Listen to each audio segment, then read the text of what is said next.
This is Cedric Golden with the Austin American-Statesman and Statesman.com. Welcome to the University of Texas Midseason Football Review.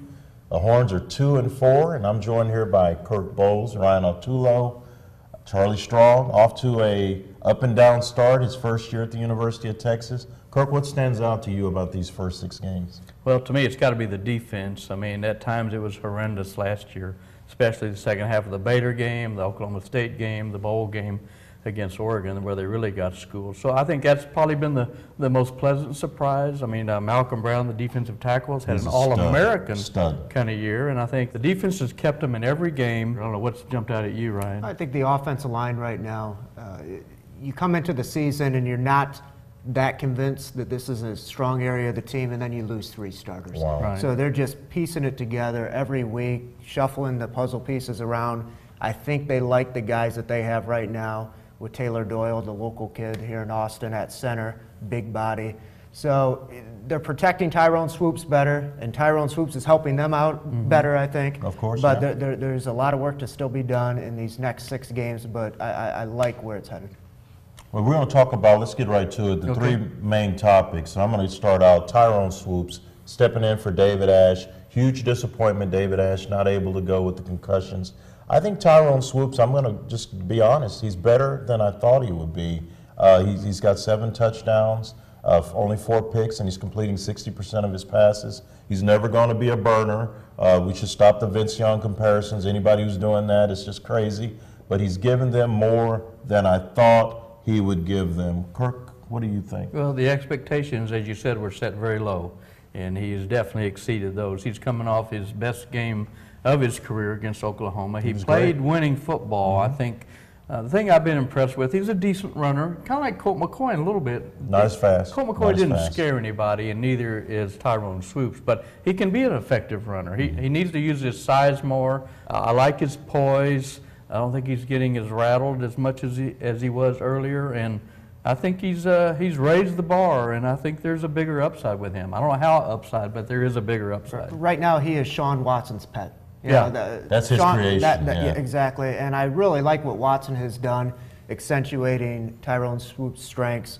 And the Oklahoma game, you look at that and you say, this is our quarterback of the future. Yeah, he's going to be the guy for the next 2 years. But then you look at a performance like he had against Kansas, where the offense doesn't move, and you realize there's room for growth. Let's talk about the bad stuff. What happens to them when they go into halftime? Do they go take a nap, or do they go for pizza? What happens? Because they haven't scored 1 point in the third quarter in 4 straight games, and that's absolutely killing them. What's got to happen? What's going on with these third quarters? Maybe they need you to stay on the field. Maybe you're right. Forget the locker room pep talk and all that. But, and that is a big concern, because that's when coaches make adjustments. That's when you take what the defense is doing and you kind of tailor your offensive design. You tweak the game plan a little bit. And I think a big part of that whole third quarter doldrums is they've been so simple. They've been so plain vanilla. And the reason for that is obvious. You got a brand new quarterback, you got a raw offensive line, and so you don't want to be a turnover machine. So I think that's a big part of it. I do think a change that we'll probably see moving forward is more up-tempo, no huddle. It worked late in the Oklahoma game, and I think we'll see a little bit more of that. This week, Sean Watson said that he got away from some things that he normally likes to go to in the third quarter. He didn't really elaborate on that, but I think he will go up-tempo. It's been very successful for them. The final 2 drives against Oklahoma, UCLA, they got a touchdown out of it. Against Baylor, they get a touchdown and avoid a home shutout. So there's different things that they can do to get some juice in the third quarter. But the bottom line is it's a young group, offensive line and quarterback, that they're going to struggle to make plays whatever quarter it is. And when you have a young team, an inexperienced team, some of the intangible things come into play. I've been on this beat since '02. This is positively, absolutely the worst special teams I have seen since I've been watching this modern era of Texas football. Block punts for a touchdown against Baylor. They give up a kickoff return against Oklahoma. They give up a big long punt return against UCLA. Those plays cost them ball games.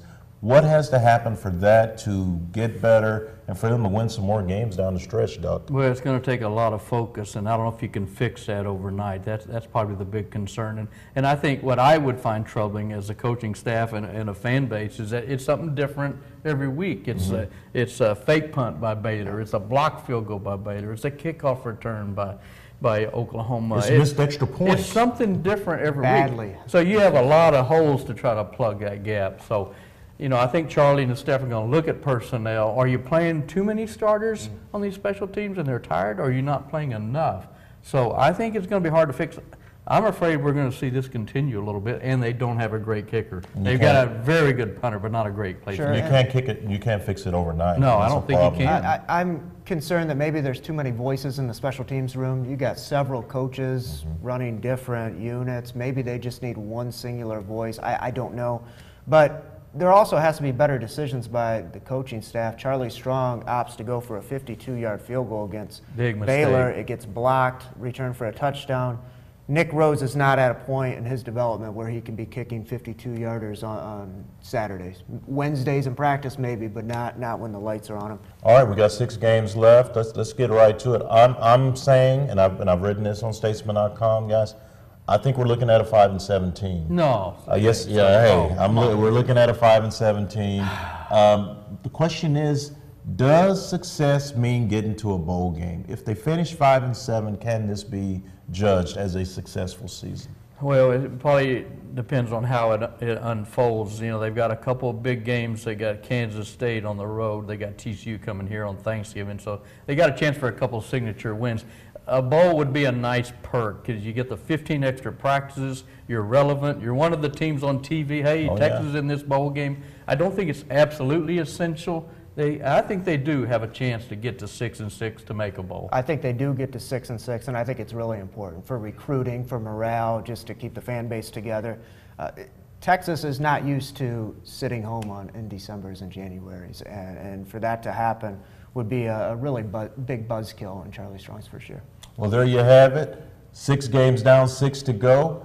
We'll see what happens down the stretch in Charlie Strong's first year. Thank you for joining us for the University of Texas Midseason Review. Check us out on Statesman.com and MyStatesman.com. For Kirk Bohls, Ryan Autullo, I'm Cedric Golden.